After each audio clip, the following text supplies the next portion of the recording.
you know, Jerry, the things aren't working for me, man. I mean, I'm telling you, I can't make any money.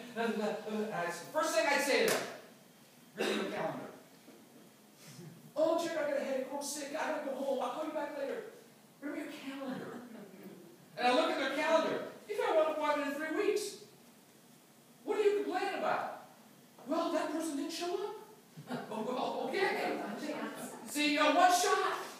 See, the first thing you have to understand if you want to excel in 2012 is this.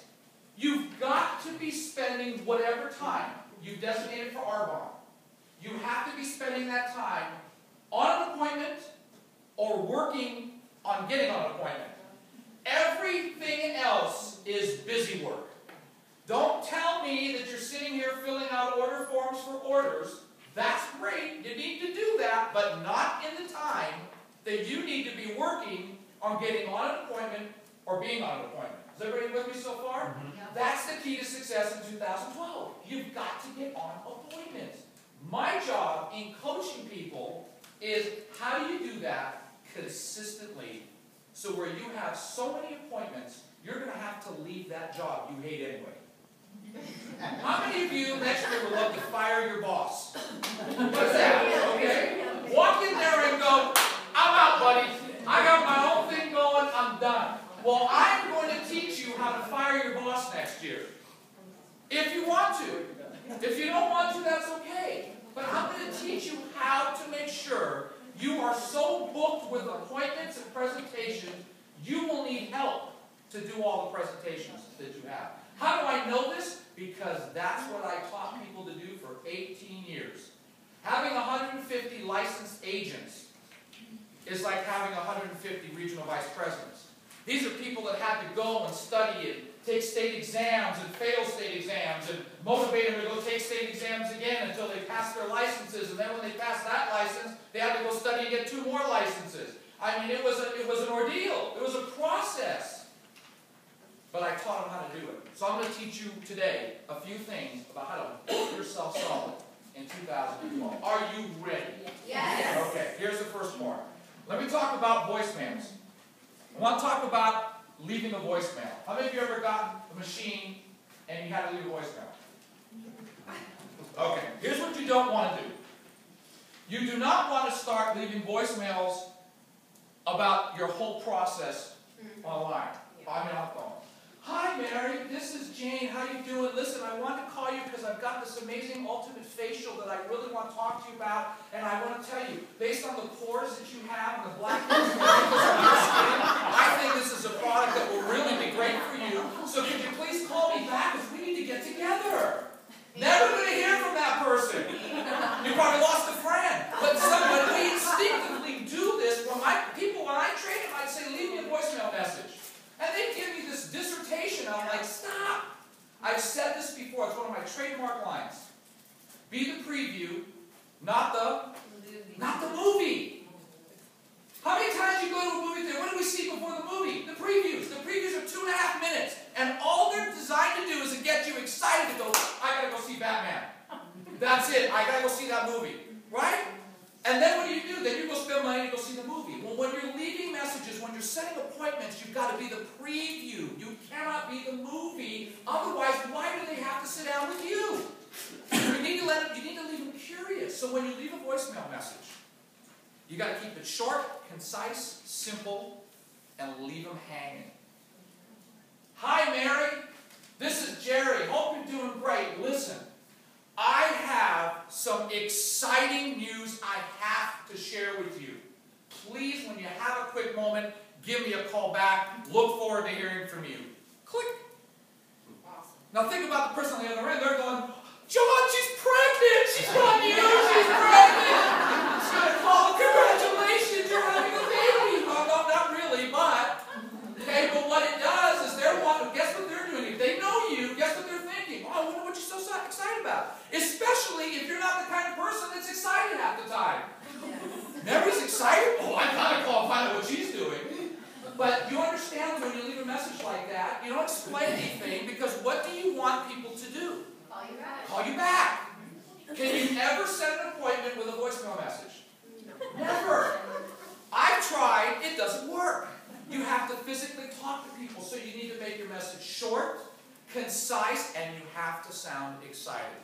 Do not call up and go, yeah, Mary, hi, this is Jay. Listen, I've got something. You'd be excited. Thanks, Mary. I really appreciate it. God bless you. Okay, bye. Click. I go, delete. Okay? You got it. Now, let me tell you something that I learned when I was coaching. Yes, I had a personal coach. I spent a lot of money coaching. Blew my income out of the water doing it. But let me tell you the two things that my coach taught me when you're making phone calls. There's two S's. First thing, stand. Don't make your calls sitting on your hiney. There is something that happens to your tonality and your body language when you stand and you're walking. And if you don't believe me, we're going to try this later today when you're making your phone calls. You stand when you make your calls. Try it. You'll see the difference. It's amazing how your tonality changes than when you're sitting down in a chair. So he taught me to stand, and then he taught me to smile. Because how many of you know, how many of you are going to talk to your friends, and you can hear through the phone that they're about to jump off the cliff? How many of you have heard that? You can hear people's body language through the phone. So if you're not smiling, people are going to hear you, and they're going to go, oh, what's the matter? Stand and smile. Stand and smile when you're making your calls. You can't even imagine the difference that will make in your calls if you just stand and you smile. So when you leave a voicemail message, short, concise, excited, to the point, that's it.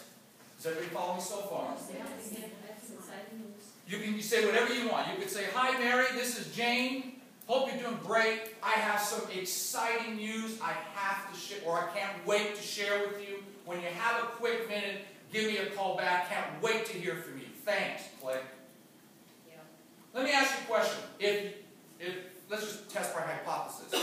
If somebody that you knew was a great friend of yours left that message on your machine, will you please raise your hands honestly if you would call them back?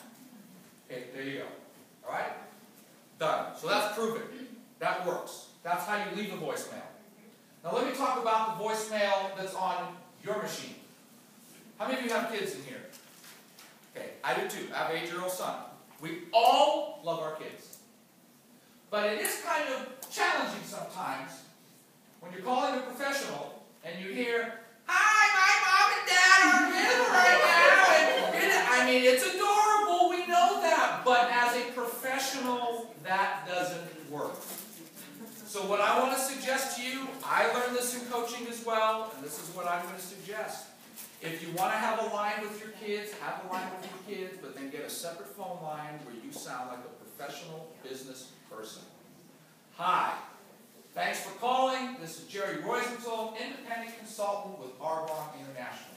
Now, why do you have to say independent consultant? Because if you just go, hi, this is Jerry Rosenthal with Arbonne International, they think you're part of the Arbonne home office, and that is not correct. So you are an independent consultant, district manager, area manager with Arbonne International. I am so sorry I wasn't able to take your call. I'm busy serving other customers. That's something my coach taught me to say all the time. I want people to know I'm serving other people. I am a servant heart. I'm serving other people. Hi, this is Jerry. Hi, thanks for calling. This is Jerry, independent consultant with Arbonne International. I'm so sorry I couldn't take your call right now. I'm busy serving other customers or consultants, whatever you want to say. Please leave your name in the message. I'll get back to you as soon as I can. Thanks so much. Have a great day. When you leave that message on your voicemail, tell me the two things that you should do. We just went over. Stand and smile. Stand and smile. And then before you leave the message, listen to yourself. You'd be surprised how many times I've had to re-record my own voicemail messages. Hi, delete.